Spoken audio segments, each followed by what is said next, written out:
خانہ کعبہ شریف کا تعارف تھوڑا سا کروا دوں، اس کے بغیر آپ کو طواف اور سعی کا پتہ نہیں چلے گا۔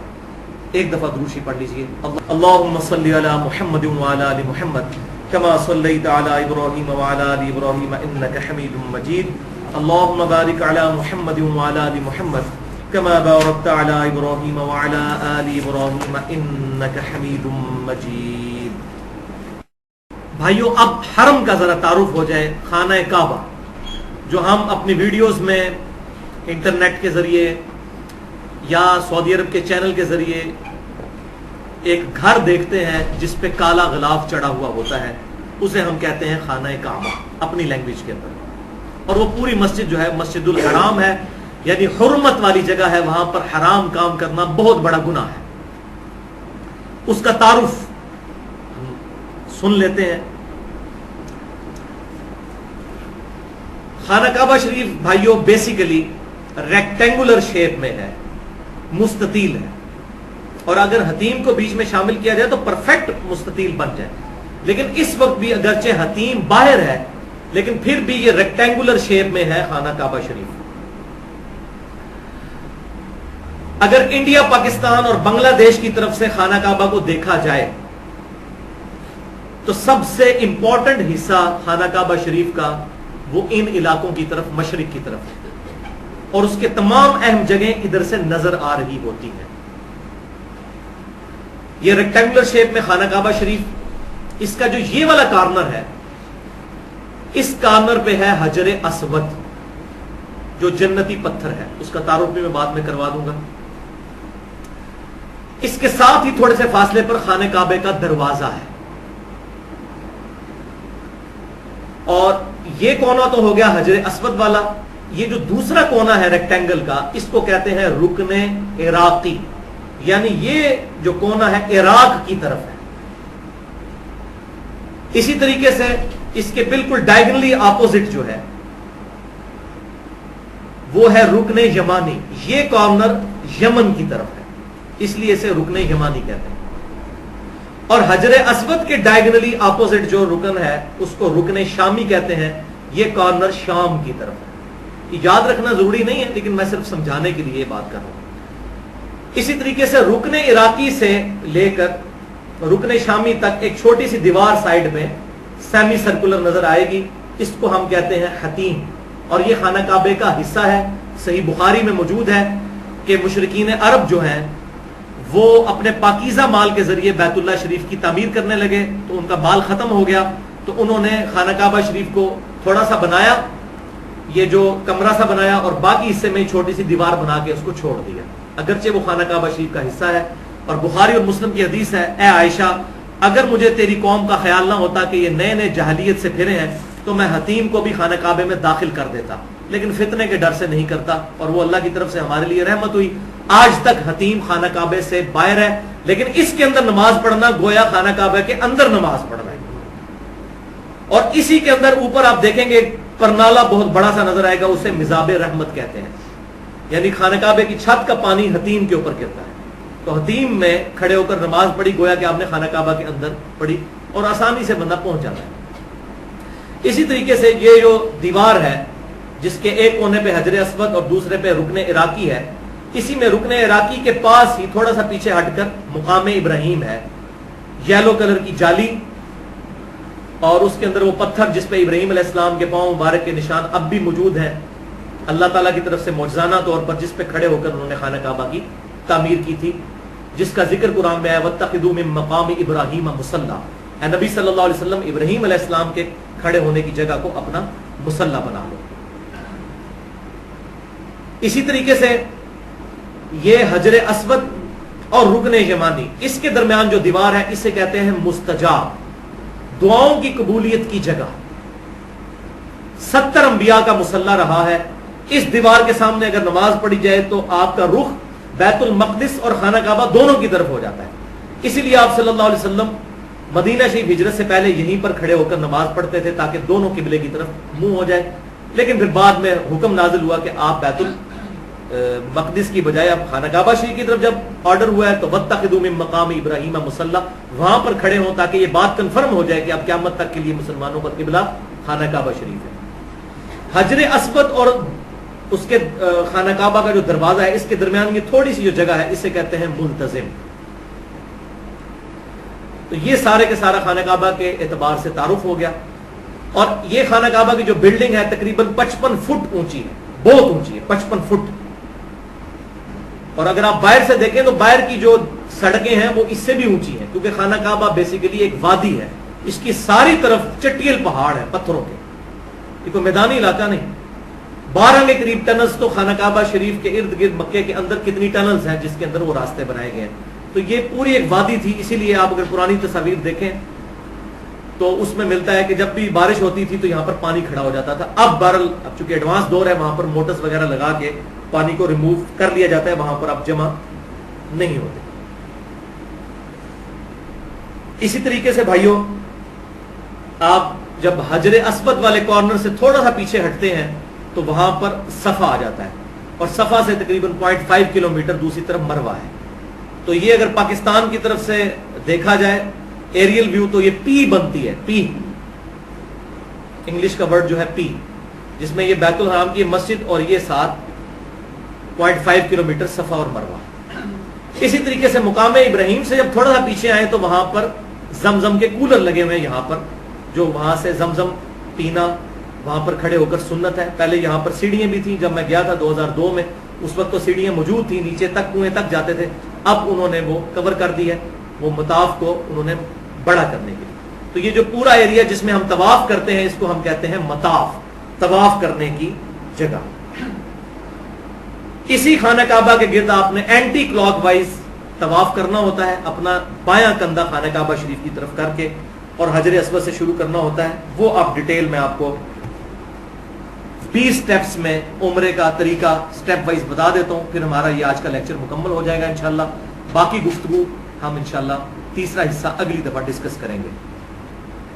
سٹیپ نمبر 1, سب سے پہلے وضو کریں. وضو طواف کے لیے شرط ہے جیسا کہ نماز کے لیے. صفا مروہ کی صحیح کے لیے وضو شرط نہیں ہے, لیکن طواف کے لیے شرط ہے. اس کا بھی پروٹوکول ہے, اگرچہ طواف کا پروٹوکول نماز والا نہیں, اس کے دوران طواف کے دوران آپ آپس میں گفتگو بھی کر سکتے ہیں, لیکن کوئی فضول گفتگو نہیں, ضروری گفتگو. نماز میں تو نہیں کر سکتے, پہلے اجازت تھی بعد میں منسوخ ہو گئی تھی نماز کے سلسلے میں. تو جو پہلا طواف خانہ کعبہ شریف میں جا کے کیا جاتا ہے حج یا عمرے کے لیے جاتے ہوئے, اسے کہتے ہیں طواف قدوم, یعنی قدم رکھتے ہی وہاں پر طواف کرنا, طواف قدوم. تو یہ پہلا سٹیپ ہے کہ وضو کیا اور آپ حرم شریف کے اندر آئے اور تلبیہ آپ کی زبان پر جاری ہو, لبیک اللہم لبیک لبیک لا شریک لک لبیک ان الحمد والنعمت لک والملک لا شریک لک. یہ تلبیہ پڑھتے ہوئے آپ حجر اسود والے کارنر کی سیدھ میں پہنچ جائیں, اور جیسے ہی حجر اسود کی سیدھ میں پہنچیں تو تلبیہ پڑھنا بند کر دیں. حجر اسود کہ بالکل اپوزٹ سامنے بلڈنگ کے اوپر سبز رنگ کی ٹیوب لائٹ لگی ہوگی, اور زمین کے اوپر بھی پہلے کالے کلر کی انہوں نے وہ ٹیپ لگائی ہوئی تھی, پتہ چل جاتا تھا یہ حجر اسود کی سیدھ میں لائن ہے, یہاں سے آپ نے طواف شروع کرنا ہے. وہاں پر پہنچتے ہی تلبیہ بند کر دینا سنت ہے. سٹیپ نمبر 3, طواف کرنے سے پہلے مرد اپنا دایاں کندھا ننگا کر لیں گے, یعنی اوپر والی جو چادر ہے اس کو دائیں کندھے کے نیچے سے گزار کر یوں کر لیں گے, تو یہ کندھا ہو جائے گا ننگا. اس کو عربی میں کہتے ہیں اطباع, الف ضاد طا با الف عین, اطباع کرنا, یا اردو میں اجتباع کرنا. یہ مردوں نے کرنا ہے, اور یہ صرف عمرے کے طواف کے لیے, اور کسی طواف کے لیے نہیں, صرف عمرے کے طواف کے لیے. نماز بھی جب پڑھیں گے بعد میں تو یہ کندھا ڈھانپنا ہے, کیونکہ بخاری اور مسلم میں حدیث ہے کوئی شخص اس حال میں نماز نہ پڑھے کہ اس کے کندھے پر کپڑا نہ ہو. نماز نہیں ہوگی اور لوگ وہاں پر اسی طریقے سے ابتباع کی حالت میں ہی نماز بھی پڑھ رہے ہوتے ہیں اور صحیح بھی اسی طریقے سے کر رہے ہوتے ہیں. تو یہ کرنا ہے ابتباع. سٹیپ نمبر 4, حجر اسود کو بوسہ دیں, جو تقریباً امپاسبل ہے. تو اس کا ایکسیپشن بھی موجود ہے کہ حجر اسود کو ہاتھ لگا کر پریکٹیکلی ہاتھ کو چوم لینا. بخاری اور مسلم میں موجود ہے آپ نے چھڑی لگا کر بھی چھڑی کو چوما, لیکن وہ ٹچ کرنے کی صورت میں ہے. اور تیسرا طریقہ جو آسان ہے, کہ صرف دائیں ہاتھ سے یوں اس کو اشارہ کرنا ہے دور سے حجر اسود کو، ایسے پھر نہیں کرنا. کہ ایسے اشارہ کر کے چومنا تو تب ہے جب آپ ہاتھ لگا لیں، جب آپ نے صرف اشارہ کرنا ہے تو پھر ایسے اشارہ کرنا ہے حجر اسود کو، یہ اس کا ایکویلنٹ ہو جائے گا. اور اس عمل کو کہتے ہیں استلام کرنا. حجر اسود کو چومنا یا ہاتھ لگا کر ہاتھ کو چومنا یا دور سے اشارہ کرنا، یہ تینوں صورتیں استلام کہلاتی ہیں. سٹیپ نمبر 5، ہر استلام کے ساتھ حجر اسود کی طرف ہاتھ اٹھا کر اللہ اکبر یا بسم اللہ اللہ اکبر کہنا ہے. اللہ اکبر ایسے. سٹیپ نمبر 6، کعبہ کو اپنی بائیں جانب کر لیں اور اینٹی کلاک وائز چکر لگانا شروع کر دیں. اور یہ طواف کے چکر جو 7 ہیں، 7 کے 7 چکر حتیم کے باہر باہر لگانے، کیونکہ حتیم بھی خانہ کعبہ کا حصہ ہے. اور ظاہر ہے کہ وہاں پر وہ ویسے بھی انہوں نے شرطیں کھڑے کیے ہوتے ہیں، حتیم میں کوئی گھس نہیں سکتا اس طریقے سے، تھوڑا سا ہی راستہ ہوتا ہے، باہر سے ہی طواف ہو رہا ہوتا ہے. اینٹی کلاک وائز چکر لگانا شروع کر دیں. سٹیپ نمبر 7، پہلے 3 چکروں میں مرد حضرات جو ہیں وہ اکڑ کر چلیں گے، چھوٹے چھوٹے قدم اٹھاتے ہوئے تھوڑا تیز. اس عمل کو کہتے ہیں رمل کرنا. اور بخاری اور مسلم میں موجود ہے، سیدنا عمر کہتے ہیں کہ یہ رمل مشرکین عرب پر روب ڈالنے کے لیے کیا گیا تھا. وہ یہ سمجھتے تھے کہ مسلمان مدینے سے آئے ہیں اور مدینہ بیماریوں کی جگہ ہے، لہذا کمزور ہوئے ہوں گے، تو نبی صلی اللہ علیہ وسلم نے ہمیں حکم دیا کہ تم نے اس طریقے سے یہ رمل کرنا ہے تاکہ پتہ چلے کہ مسلمان طاقتور ہے. تو سیدنا عمر نے کہا اس کی اب ضرورت نہیں، کیونکہ اللہ تعالیٰ نے مسلمانوں کو غلبہ دے دیا ہے. لیکن ساتھ ہی کہا کہ میں اس سنت کو چھوڑنا پسند نہیں کرتا، کیونکہ میرے محبوب نے کی تھی تو میں وہ کام کروں گا. الحمدللہ صلی اللہ علیہ وسلم. تو پہلے 3 چکر 7 چکروں میں سے رمل کرنا ہے. سٹیپ نمبر 8، جیسے ہی رکن یمانی پر پہنچے تو ہاتھ سے اسے چھوئیں، جو حجر اسود کے ساتھ ایڈجسنٹ تھا، رکن عراقی کے ڈائگنل سامنے. اس کو آپ نے ہاتھ لگانا سنت ہے، اس کا استلام نہیں کرنا، نہ بوسہ دینا ہے. اور اگر وہاں پہ آسانی سے ہاتھ لگ جاتا ہے وہاں مسئلہ نہیں ہوتا، لیکن بعض لوگ وہاں بھی دور سے گزرتے ہوئے اس کو بھی یوں اشارہ کر رہے ہوتے ہیں، تو یہ بھی ایسی چیز ہے جو کہ ثابت نہیں ہے. اشارہ صرف حجر اسود کو کرنا ہے، ہاتھ لگ جائے تو ٹھیک ورنہ نہیں. سٹیپ نمبر 9، رکن یمانی سے حجر اسود کے دوران وہ جو ٹریک آپ کا آئے گا چھوٹا سا مستجاب دیوار کے سامنے سے، جو 70 انبیاء علیہم السلام کا مصلی رہا ہے، وہاں پر آپ نے دعا پڑھنی ہے، ربنا آتنا فی الدنیا حسنہ وفی الآخرۃ حسنۃ وقنا عذاب النار. اور حج کے کانٹیکسٹ میں سورۃ البقرہ میں یہ دعا قرآن میں بھی آئی ہے حج کے کانٹیکسٹ میں.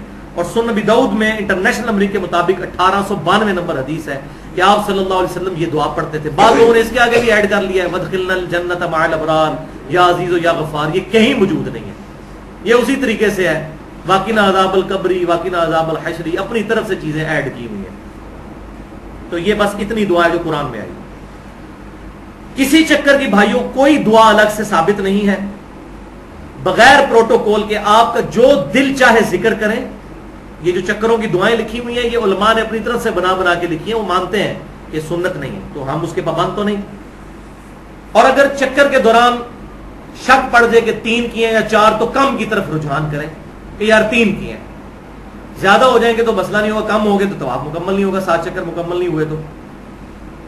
اور اگر اس دوران وضو ٹوٹ جائے تو جس چکر میں وضو ٹوٹا ہے وضو کر کے آ کے اس چکر کو چھوڑ دیں، باقی اس سے پہلے جتنے ہوئے تھے ان کو شمار کر لیں، اور اس چکر کو دوبارہ سے حجر اسود پہ آ کر استلام کر کے بسم اللہ اللہ اکبر پڑھ کے وہاں سے شروع کریں.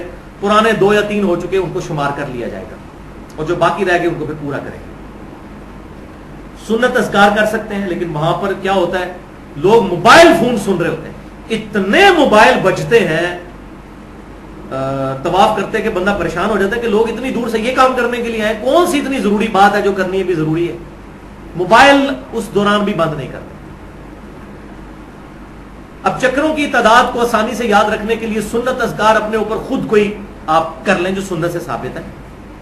جیسے میں کیا کرتا تھا وہ میں آپ کو بتا دیتا ہوں. کوئی تسبیح کاؤنٹر رکھنے کی ضرورت ہی نہیں، آپ بھول ہی نہیں سکتے. سنت اذکار اگر ایک ترتیب سے یاد رکھیں تو وہ 7 کے 7 سنت اذکار آئیں گے، تو ہر چکر میں ایک ذکر کرتے جائیں، آپ کو خود بخود یاد رہے گا کہ یہ پہلا چکر ہے یہ دوسرا ہے. اور وہ کون سا جو بخاری اور مسلم میں اذکار موجود ہے. تسبیح فاطمہ پہلے چکر میں آپ صرف پڑھیں سبحان اللہ سبحان اللہ سبحان اللہ سبحان اللہ، بہت بڑی نیکی ہے. جب وہ چکر حجر اسود پہ پورا ہو پھر آپ شروع کر دیں الحمدللہ الحمدللہ الحمدللہ. 2 ہو گئے. تیسرے میں اللہ اکبر. چوتھے میں لا الہ الا اللہ سبحان اللہ والحمدللہ ولا الہ الا اللہ واللہ اکبر.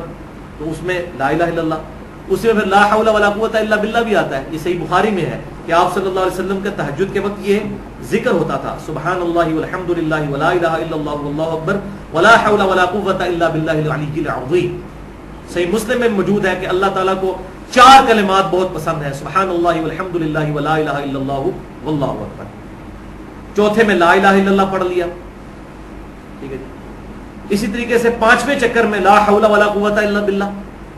چھٹے میں استغفر اللہ پڑھ لیں استغفر اللہ واتوب الیہ استغفر اللہ ربی من کل ذنب واتوب الیہ. 7ویں چکر میں درود شریف پڑھ لیں اللہم صلی علی محمد وعلی آل محمد یا درود ابراہیمی پڑھ لیں. تو اس طرح آپ کو یاد رہے گا کہ چکر کون سا چل رہا ہے، کبھی بھی نہیں بھولیں گے. الحمدللہ درجنوں طواف کیے ہیں، یہ تو کبھی ایشو ہی نہیں آیا کہ جی چکر کون سا ہے. اور لوگوں نے وہاں شمارے رکھے ہوتے ہیں، بار بار پھینک رہے ہوتے ہیں آپس میں کتنے ہوئے ہیں 3 ہوئے ہیں کہ 4، وہ ادھر جی چکر دے رہے ہیں. حالانکہ اپنے اوپر اگر لازم کریں تو توجہ کے ساتھ کریں تو کوئی مسئلہ نہیں ہوتا. یہ سجیشن ہے. سٹیپ نمبر 10، ہر چکر کے اینڈ پہ حجر اسود کا استلام کرنا ہے. طواف کا سٹارٹ بھی حجر اسود کے استلام سے ہوا اور ہر چکر کے اینڈ پہ بھی استلام کرنا ہے. سٹیپ نمبر 11، کل 7 چکر لگانے ہیں. 3 میں مردوں نے رمل کرنا ہے اور باقی 4 نارمل کرنے ہیں، لیکن عورتوں نے رمل نہیں کرنا. وہ مسند امام شافعی میں صحیح سند کے ساتھ انٹرنیشنل نمبر کے مطابق 573 نمبر اثر ہے عبداللہ ابن عمر رضی اللہ تعالیٰ عنہ کا. وہ فرماتے ہیں کہ عورتوں نے نہ تو رمل کرنا ہے، طواف کے دوران دوڑنا ہے، اور نہ ہی صحیح کرتے ہوئے دوڑنا ہے. جہاں پر وہ ایک تھوڑا سا پورشن آتا ہے جہاں مردوں نے دوڑنا ہوتا ہے، لہٰذا یہ حدیث سے ثابت ہے یہ بات. تو دوڑنا نہیں ہے، صرف مردوں نے دوڑنا ہے. اچھا، اس کے بعد سٹیپ نمبر 12، تو 7 چکر ہوں گے اور 8 استلام بنیں گے، کیونکہ پہلے چکر کے شروع میں بھی آپ نے استلام کیا تھا، ہر چکر کے بعد بھی کیا. 7 چکروں کے بعد کیے تو 7 ہو گئے، اور پہلے چکر کے شروع میں بھی کیا تھا 8 استلام ہو گئے. سٹیپ نمبر 12 ہے کہ آپ پھر مقام ابراہیم کے پاس آئیں. حجر اسود کے ساتھ ہی تھوڑا سا اس طرف اسی دیوار کے آگے مقام ابراہیم، اس کی سیدھ میں آگے کھڑے ہو جائیں اور وہاں پر آیت پڑھیں وَاتَّخِذُوا مِن مَقَامِ إِبْرَاهِيمَ مُصَلًّى، اور ابراہیم کے کھڑے ہونے کی جگہ کو اپنی نماز کا مقام بنا لو. یہ سنت ہے پڑھنا. وہاں پر آپ نے اس کی سیدھ میں 2 نفل پڑھنے ہیں، یعنی ایگزیکٹ اس کو سترا بنا کر پیچھے تک کہیں بھی نماز پڑھی جا سکتی ہے.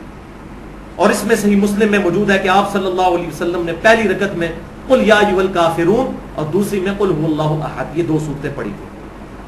یہ مکروہ وقت کے علاوہ کسی بھی وقت 2 نفل پڑھے جا سکتے ہیں، اور وہ مینلی 3 مکروہ وقت ہیں جو مسئلہ نمبر 30 کے اندر میں نے ڈیٹیل سے بتائے ہیں. ایک تو سورج نکلتے وقت تقریباً 10 منٹ کا وقت، اور سورج جب درمیان میں پہنچ جائے اس وقت 10 سے 20 منٹ کا وقت، اور غروب سے 10-20 منٹ پہلے.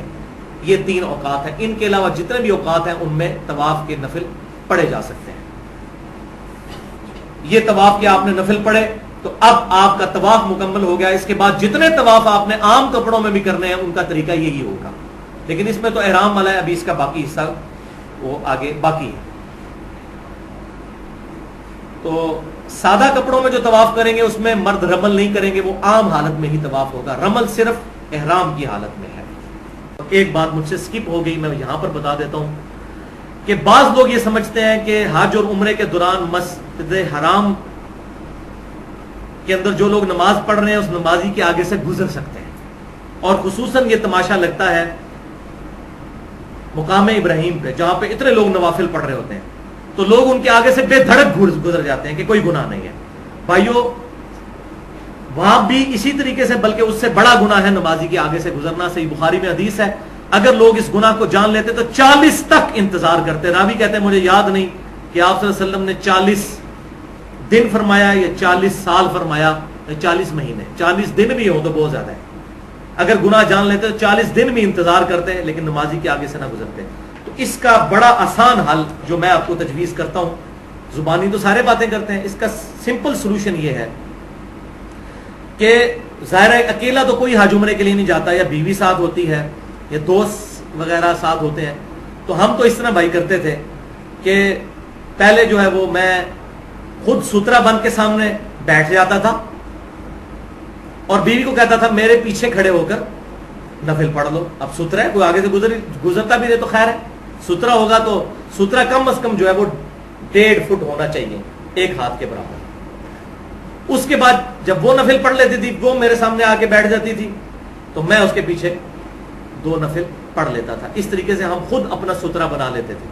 اگر اس طریقے سے اہتمام کیا جائے, اور یہ میرا مشورہ سعودی حکومت تک بھی پہنچے, وہاں پر لکھ کے لگا دیں, کیونکہ جتنی وہاں یہ اتنا بڑا گناہ ہے کہ کوئی اس کو گناہ سمجھتا ہی نہیں.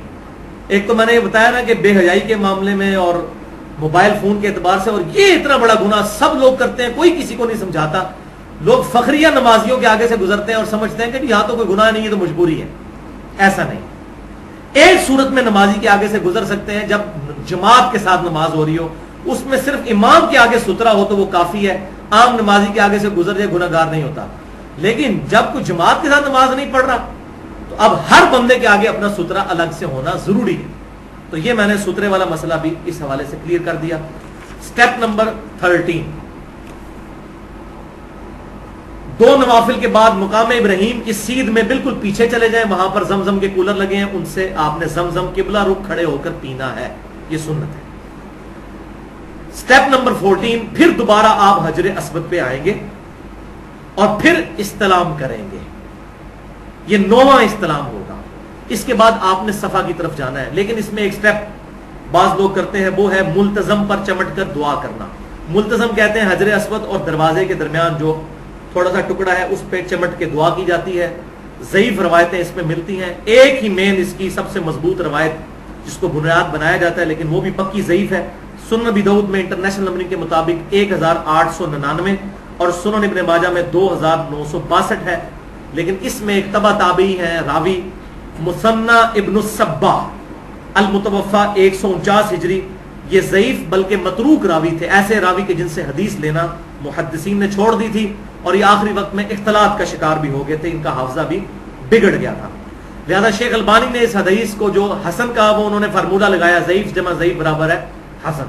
اسی لیے شیخ زبیر علی زئی صاحب نے اسے ضعیف لکھا ہے اور انوار الصحیفہ میں ڈالا ہے کہ یہ ضعیف روایت ہے. اور ویسے بھی بھائیوں صحیح بخاری اور صحیح مسلم کا اسلوب ہی بتاتا ہے کہ ایک جگہ ایسی ہے کہ جہاں پر آپ صلی اللہ علیہ وسلم نے پروٹوکول کے ساتھ ایسا کام کیا ہے, اور وہ ہے حجر اسود, کہ اس کو آپ صلی اللہ علیہ وسلم نے بوسہ دیا ہے.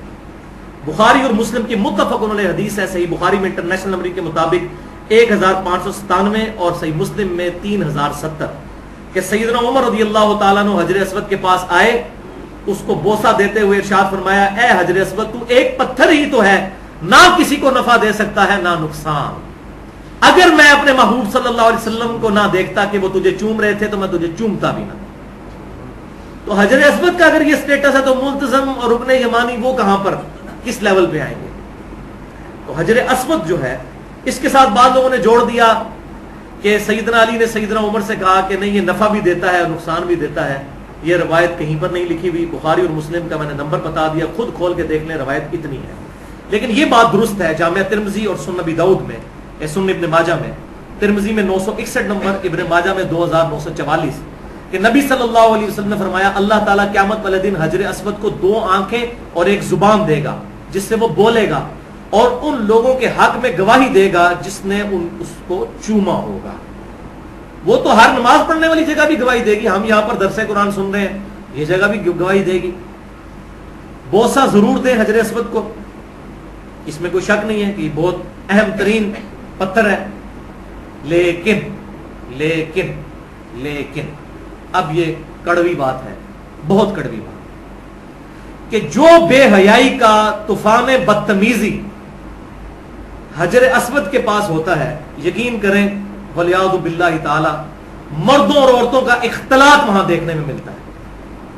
عورتوں پہ مرد چڑھے ہوئے ہوتے ہیں, مردوں پہ عورتیں چڑھی ہوئی ہوتی ہیں. اتنا رش, ہزاروں لوگ جب ایک پتھر کو چومنے کے لیے آئیں گے تو کیا حالت ہوگی. میرا تو جا کے سارے کا ساری وہاں پہ روحانیت جو ہے نا, میں نے کہا یار خانہ کعبہ کے اندر اتنی بے حیائی مچائی ہوئی ہے ایک مستحب کام کو پورا کرنے کے لیے, جبکہ وہ استلام دور سے بھی ہو سکتا ہے. یہ 5 چیزیں ایسی ہیں جو مجھے بڑی عجیب لگی. ایک تو جن سے میرا دل کھٹا ہوا. ایک تو یہ والی چیز. دوسرا طواف کے دوران لوگ بھیک مانگ رہے ہوتے ہیں. آپ طواف کر رہے ہیں, نیچے لوگوں نے ہاتھ, اور اکثر پاکستانی ہوتے ہیں, یہ سندھ کے رہنے والے لوگ. تیسرا موبائل بجتے ہیں. چوتھا نظروں کی حفاظت وہاں پر بڑا مشکل ہو جاتا ہے, کیونکہ عورتوں کے چہرے کھلے ہوئے ہیں. ظاہر ہے کہ میں نے بتا دیا, وہ تو حکم ہے, یہی آزمائش تھی. تو جس کو یہاں پر بد نظری کی عادت ہے وہ وہاں جا کر بھی کوئی اس کا کوئی سوئچ آن نہیں ہو جائے گا کہ وہ بڑا نیک و پرہیزگار ہو جائے گا. جڑے اتنے پیڑے وہ لاہور بھی پیڑے, جو ادھر برے ہیں وہ لاہور جا کے بھی برے ہوں گے, وہ خانہ کعبہ میں بھی برے ہوں گے. اور پانچویں چیز, ہر موقع پر صبر کا دامن تھامنا, یہ بڑا مشکل کام ہے. بھائیو, جامعہ ترمذی میں 877 نمبر حدیث ہے, اور مسند امام احمد میں بھی صحیح سند کے ساتھ 2796 کہ آپ صلی اللہ علیہ وسلم نے فرمایا کہ جنت کا یاقوت, یہ کالا پتھر حجر اسود اللہ تعالیٰ نے اتارا تھا. یہ دودھ کی طرح سفید تھا, لیکن لوگوں کے گناہوں کی نحوست کی وجہ سے اس کا رنگ کالا پڑ گیا, اس لیے اب اسے حجر اسود کہتے ہیں. اسود عربی میں کہتے ہیں کالے رنگ. اب یب کہتے ہیں سفید کلر. تو یہ سیاہ ہوا لوگوں کے گناہوں کے اثرات کی وجہ سے پتھر سیاہ ہو گیا. پتھر کا اثر لوگوں پہ نہیں پڑا, یہ پوائنٹ ذرا نوٹ کرنا ہے. اب اس سے ڈال گئے کہ اگر جنت کا وہ یاقوت, اس کا اثر لوگوں پہ نہیں پڑ رہا, الٹا لوگوں سے وہ اثر لے رہا ہے, تو یہ جو یاقوت, مرجان اور زمرد لوگ یہ انگوٹھیاں پہنتے ہیں اور یہ یقین رکھتے ہیں کہ اس کی وجہ سے کوئی ہمیں نفع پہنچ جائے گا, تو وہ آپ خود سوچ لیں جنت کا پتھر کسی کو نفع نقصان نہیں دے سکتا. اور سیدنا عمر نے کیسا عقیدہ امت کو دیا کہ تو پتھر ہی ہے, نہ نفع دے سکتا ہے نہ نقصان. اب سیدنا عمر کے سامنے اگر کوئی یہ انگوٹھیاں پہن کے آ جائے اور کہے کہ جی میں نے اس لیے پہنی ہوئی ہے, تو پھر حضرت عمر کے جلال کا سامنا پھر اس کو کرنا پڑے گا کہ وہ تو حجر اسود کے اوپر اتنا بڑا فتوا لگا رہے ہیں, تو یہ پتھر کس, وہ جنت کا یاقوت اور یہ تو دنیا کا یاقوت. سٹیپ نمبر 15, اور وہ ہے صحیح کا آغاز, یعنی 9واں استلام کر کے آپ صفا کی طرف آئے, یعنی حجر اسود والے کونے میں پیچھے چلے جائیں. وہاں پر پہاڑی صفا کی اور اس سے 0.5 کلومیٹر دور بالکل سوسی سیدھ میں triple story building, air condition بہترین, کوئی پرابلم ہی نہیں جناب صحیح کرنے میں. پہلے کرنی تو بڑی مصیبت ہوتی تھی. تو صفا سے مروہ تک آپ نے صحیح کرنی ہے. صفا پر پہنچے اور وہاں پر جا کے یہ آیت پڑھنا سنت ہے, ان الصفا والمروہ من شعائر اللہ, بے شک صفا اور مروہ اللہ کی نشانیوں میں سے ہے. اور بخاری اور مسلم کی متفق علیہ حدیث ہے, مشرکین عرب صفا مروہ کی صحیح کرتے تھے. جب مسلمان ہو گئے وہ, تو وہ اس کو مشرکین کی رسم سمجھتے تھے. تو اللہ تعالیٰ نے پھر یہ آیت نازل کی کہ مشرکین کی ساری باتیں غلط نہیں ہیں. یہی میں کہتا ہوں بھائیو, بریلویوں کی, دیوبندیوں کی, اہل حدیثوں کی, شیعوں کی, سب کی ساری باتیں غلط نہیں ہیں, کچھ ٹھیک بھی ہیں. تو مشرکین کی بھی ساری باتیں غلط نہیں تھیں. اللہ تعالیٰ نے فرمایا نہیں, صفا اور مروہ اللہ کی نشانیوں میں سے ہے. یہ نہیں کہ وہ کر رہے ہیں تو تم نے نہیں کرنا, یا سکھ داڑھی رکھتے ہیں تو مسلمان کی ہم نے داڑھی نہیں رکھنی, اس طرح کی ضد نہیں. تو یہ پھر آیات نازل ہوئی. پھر آپ صلی اللہ علیہ وسلم نے وہاں کھڑے ہو کر کہا, ابدأ بما بدأ اللہ بہ, میں بھی وہیں سے ابتدا کرتا ہوں اپنی صحیح کی جہاں سے اللہ نے شروع کی, یعنی ان الصفا, پہلے صفا, والمروہ, اور مروہ. تو میں صفا سے صحیح کا آغاز کرتا ہوں. سٹیپ نمبر 16, صفا پہاڑی پر, ابھی تک وہ پہاڑی چٹیل پہاڑ کی چھوٹی سی انہوں نے حصہ رکھا ہوا ہے, اس پہ انہوں نے اپاکسی وغیرہ لگا کے اس کو ایسا کر دیا کہ اس کے اوپر سے کوئی پتھر وغیرہ نہ توڑے, کیونکہ یہاں سے لوگ جو جاتے ہیں وہ تو چھوٹی چھوٹی کینچیاں بھی جیب میں رکھی ہوتی ہیں, غلاف کعبہ کاٹ رہے ہوتے ہیں جیب میں ڈالنے کے لیے, اس کے عجیب و غریب حرکتیں کرتے ہیں. تو انہوں نے پتھروں کے اوپر موٹی کلر کی اپاکسی ٹرانسپیرنٹ چڑھا دی ہے, سمجھ لیں آپ ایلفی کی کوئی فارم ہے کہ اس کے اوپر سے کوئی پتھر اکھاڑ نہیں سکتا. تو وہ ابھی اس کے نشانات باقی ہیں. وہاں پر کھڑے ہو کر قبلہ رخ ہو جائیں, وہاں سے قبلہ رخ آپ کو خود بخود پتہ چلے گا, کیونکہ صفا مروہ میں بھی قبلے کے اعتبار سے لائنیں ماربل کے اندر ڈلی ہوئی ہیں. آپ کہیں بھی کھڑے ہوں حرم شریف کی پوری مسجد میں, آپ کو قبلہ نظر نہ بھی آئے تب بھی اس کی ڈائریکشن پتہ چل جائے گی. تو ہاتھ اٹھا کر دعا کی طرح ہاتھ اٹھا کر قبلہ رخ, کلمات پڑھیں, اللہ اکبر اللہ اکبر اللہ اکبر, یہ 3 دفعہ. پھر لا الہ الا اللہ وحدہ لا شریک لہ لہ الملک ولہ الحمد وہو علی کل شیء قدیر, مشہور ہے. اس کے علاوہ بھی ہے چیزیں, تو ضروری نہیں, لیکن یہ ذکر ضرور کریں. اس کے علاوہ ملتا ہے لا الہ الا اللہ وحدہ انجز وعدہ, یعنی وہ اللہ جس نے اپنا وعدہ پورا کیا, ونصر عبدہ, اور اس نے اپنے بندے محمد صلی اللہ علیہ وسلم کی مدد فرمائی, وہزم الاحزاب وحدہ, اور اکیلا سب کے سب کافروں کے گروہ کو شکست دے دی, اللہ اکیلے. اللہ. پھر دعائیں مانگے, نبی صلی اللہ علیہ وسلم نے وہاں لمبی دعائیں مانگی, اور پھر یہ 3 دفعہ یہ کام کرنا ہے. پھر وہ اللہ اکبر 3 دفعہ یہ صفا پہ کرنا ہے. اس کے بعد آپ نے مروہ کی طرف چلنا شروع کر دینا ہے. سٹیپ نمبر 17، صفا سے چلتے ہوئے مروہ تک آئیں. 0.75 کلومیٹر 0.5 کلومیٹر تقریباً بنتا ہے، آدھا کلومیٹر. تو مروہ کی پہاڑی پر بھی جا کے یہی کام آپ نے کرنا ہے جو صفا پہ کیے تھے. البتہ اس دوران ایک دعا آتی ہے المصنف ابن ابی شیبہ میں سیدنا ابن عمر اور ابن مسعود رضی اللہ تعالی عنہما سے کہ وہ یہ دعا پڑھا کرتے تھے صفا مروہ کی سعی کے دوران، رب اغفر وارحم وانت الاعز الاکرم، اے اللہ مغفرت فرما اور ہم پر رحم فرما، بے شک تو عزت والا اور کرم والا ہے. سٹیپ نمبر 18، صفا کے قریب جب مروہ کی طرف جائیں گے تو صفا مروہ کا اگر سینٹر کر لیں، اس کا بھی آگے سینٹر کریں تو صفا کے جو قریب والا حصہ بنتا ہے وہاں پر 2 سبز ستون اور لائنیں بنی ہوئی ہوں گی. وہاں پر پہلے ڈھلوان ہوتی تھی، وہاں سے اما ہاجر رضی اللہ تعالی عنہا، میں نے بتایا ہاجرہ لفظ نہیں ہاجر لفظ ہے، وہاں سے دوڑ کر گزری تھی. تو وہاں سے دوڑ کر گزرنا نبی صلی اللہ علیہ وسلم کی بھی سنت ہے، لیکن صرف مردوں نے گزرنا ہے. وہ مسند امام شافعی میں صحیح سند کے ساتھ 573 نمبر اثر ہے کہ ابن عمر رضی اللہ تعالیٰ عنہ کہتے ہیں کہ چاہے رمل کرنا ہو، طواف کے دوران دوڑنا ہو یا سعی کے دوران دوڑنا ہو، یہ صرف مردوں کے لیے خاص ہے، عورتیں ایسا کام نہیں کریں گی. تو وہاں سے دوڑ کر گزرنا ہے، عورتیں نارمل چلیں گی. Step number 19، second last step, Marwa پہنچ کر وہی دعائیں کریں جو کہ آپ نے صفا پر کی تھی. تو یہاں بھی 7 چکر کاٹنے ہیں، لیکن یہ 7 چکر آدھے ہیں، 3.5 بنے گا. یعنی صفا سے مروہ گئے تو 1 چکر، مروہ سے واپس صفا آئے تو 2 ہو گئے. پھر اسی طریقے سے صفا سے مروہ 3، پھر مروہ سے صفا 4، اور اسی طریقے سے یعنی ون سائڈ کو ایک پورا چکر شمار کیا جائے گا. تو وہ اگر آپ دائرے میں دیکھیں تو 3.5 یعنی اس سے آدھے بنتے ہیں. تو 7 ٹریک بنے گے. تو آخری 20 نمبر سٹیپ یہ ہے کہ مروہ پر پہنچ کر 7ویں ٹریک کے اینڈ میں مرد حضرات جو ہیں وہ یا حلق کروائیں. بخاری اور مسلم میں حدیث ہے، آپ صلی اللہ علیہ وسلم نے 3 دفعہ دعا کی ان لوگوں کے لیے جو کہ حج اور عمرے میں حلق کرواتے ہیں، یعنی ٹینڈ کروانا جسے ہم کہتے ہیں، سر سے مکمل بال اس طرح سے ریموو کر دینا. اور 1 دفعہ دعا فرمائی ہے بال چھوٹے کرنے والوں کے لیے، اس کو ہم کہتے ہیں قصر، اس کو کہتے ہیں حلق، اسے قصر. تو قصر بھی کروا سکتے ہیں، موٹی مشین بھی پھروا سکتے ہیں. افضل یہی ہے کہ حلق کروائیں. بعض وہاں پہ مرد اپنے ٹشن کے چکر میں جو ہے وہ تھوڑے سے بال سائڈ سے کاٹتے ہیں تو وہ احرام کی پابندیوں سے آزاد نہیں ہوتے اور ان پہ دم واجب ہو جائے گا. تو وہ بال ریموو کرنے ہیں، چاہے چھوٹے کروائیں، پورے سر کے بال چھوٹے کروانے، یہ نہیں کہ تھوڑے حصے کے کروا دیے جسے قضا کرنا کہتے ہیں، وہ تو آپ نے ویسے ہی منع فرمائے. پورے کے پورے سر کے بال ریموو کروانے ہیں، چاہے چھوٹے کروائیں چاہے اس طرح کروائیں. عورتوں کے لیے اس میں حکم ہے کہ 1 پور کے برابر یا 2 پور کے برابر چٹیا اپنی اس کے گرد لپیٹ کے اس کے وہ کینچی سے بال کاٹ دیے جائیں. باقی کاٹنے کی ضرورت نہیں، اتنے ہی کافی ہیں. تو آپ جیسے ہی مروہ پر پہنچیں گے باہر جام کھڑے ہوئے ہوں گے، باہر بہت ساری دکانیں، 5 ریال وہ رہتے ہیں، عرصہ دراز سے ایک ہی ریٹ ہے اور اس کو حلق کروانے کے.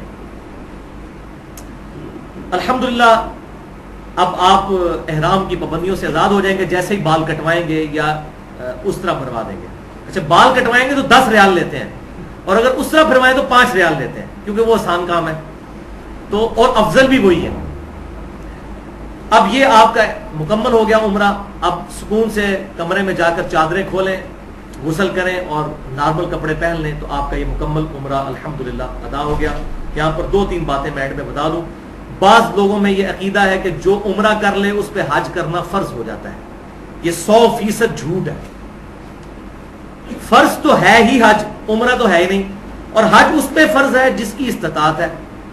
اب جس کی حج کی استطاعت نہیں، وہ اگر صرف عمرہ کر لیتا ہے تو عمرہ کرے، نفلی ثواب ہے. لیکن یہ نہیں کہ عمرہ کر لیا تو اب پھنس گیا حج کرے گا، نہیں بھائی. عمرے کا ریٹ اس وقت پاکستانی رمضان کے علاوہ 70-80 ہزار روپے ہے، اور حج کا ریٹ 3 لاکھ سے شروع ہوتا ہے. اب جس کے پاس 70-80 ہزار ہے وہ کیسے حج اس پہ فرض ہوگا جب تک اس کے پاس اتنی رقم نہ جوڑ دے. تو یہ بات غلط ہے. دوسرا، ایک سفر میں ایک ہی عمرہ ہو سکتا ہے. اگر دوسرا عمرہ کرنا ہے تو واپس میقات تک جانا پڑے گا، وہاں سے 92 کلومیٹر دور. بعض لوگ مسجد عائشہ پر جسے تنعیم جگہ ہے وہاں پر جا کر احرام باندھ کے بار بار وہاں پر کر رہے ہوتے ہیں اور اپنی وہ ٹینٹ بھی چھلوا لیتے ہیں, اتنی دفعہ اس طرح مرواتے ہیں اور بڑے خوش ہوتے ہیں. اور یہ جو کام کر رہے ہیں یہ کسی کے نزدیک بھی جائز نہیں. اہل سنت کہلوانے والے تینوں گروہ, بریلوی, دیوبندی اور سلفی یعنی اہل حدیث, نہ اہل تشیع, کوئی اس بات کو صحیح نہیں سمجھتا. یہ سیدہ عائشہ کے ساتھ معاملہ یہ ہوا تھا, بخاری اور مسلم میں ڈیٹیل ہے کہ وہ بھی حضور کے ساتھ حج کے لیے نکلی اور صلی اللہ علیہ وسلم حج قران یا حج تمتع کرنے کے لیے, تو دونوں میں عمرہ ساتھ ہوتا ہے. سیدہ عائشہ کو حیض آ گیا تھا, جو عورتوں کے ساتھ پرابلم ہے, تو نبی صلی اللہ علیہ وسلم نے ان کو کہا کہ بس اب تم تو عمرہ تو نہیں کر سکتی, باقی کام کرو. یوم عرفہ والے دن وہ پاک ہوئی تو نبی صلی اللہ علیہ وسلم نے بعد میں ان سے عمرہ کروایا. حالانکہ حج میں تو عمرہ پہلے ہوتا ہے, ان کا عمرہ بعد میں اس عمرے کا ایکویلنٹ کرایا اور ان کو وہاں سے احرام باندھنے کے لیے ساتھ بھیجا. اگر یہ چیز ہوتی تو صحابہ کرام بھی بار بار عمرے کر رہے ہوتے, کوئی ضعیف روایت بھی مل جائے اس کے اوپر, کوئی نہیں ملتی. یہ بہت بڑی غلطی, بلکہ اس کو اگر بدعت بھی کہا جائے تو کوئی سخت الفاظ نہیں ہوں گے. آفاقی جو ہے اس کو میقات تک جانا ضروری ہے. ہاں جو مکہ شریف کا پرماننٹ رہائشی ہے تو وہ تو اس کو بھی تنعیم یا مسجد عائشہ جانے کی ضرورت نہیں, وہ اپنے گھر سے بھی جتنی دفعہ چاہے عمرے کا احرام باندھ سکتا ہے. الحمدللہ اس بات کے اوپر اجماع ہے. اور آخری بات بھائیو, آج کل آسانی ہو گئی ہے, عورتیں ایسی گولیاں استعمال کر سکتی ہیں جن سے ان کا حیض رک جاتا ہے. میڈیکلی الاؤ ہے, سب اس پہ متفق ہے, کوئی ایسا مسئلہ نہیں. کچھ عرصے کے لیے عورتوں کے پیریڈز رک جاتے ہیں اگر وہ مانے حیض گولیاں استعمال کر لیں, مارکیٹ سے مل جاتی ہیں سستے داموں. اس کا بڑا فائدہ ہے, حج اور عمرے کی روحانیت ڈسٹرب نہیں ہوتی. ورنہ ظاہر ہے کہ میاں بیوی حج پر گئے ہوئے ہیں اور وہاں پر اس طرح کی پرابلم بن جائے تو اب بیوی جو ہے وہ اب ہوٹل میں بیٹھی ہوئی ہے اور مرد وہاں پہ وہ ایکٹیویٹیز پرفارم کر رہا ہے, عجیب بدمغزی ہو جاتی ہے. لہٰذا یہ تھوڑے سے دن ہے, اگر کوئی عورت یہ استعمال کر لیتی ہے تو اس میں کچھ گناہ کا کام نہیں. اور باقی گفتگو ہم انشاءاللہ تیسرا حصہ اگلی دفعہ ڈسکس کریں گے. اللہ تعالیٰ سے دعا ہے جو حق بات میں نے کہی اللہ تعالیٰ ہمارے دلوں میں راسخ فرمائے. اگر جذبات میں میرے منہ سے کوئی غلط بات نکل گئی تو اللہ تعالیٰ ہمارے دلوں سے محف کر دے. سبحانک اللہم و بحمدک, اشہد ان لا الہ الا انت, استغفرک و اتوب الیک, وما علینا الا البلاغ المبین.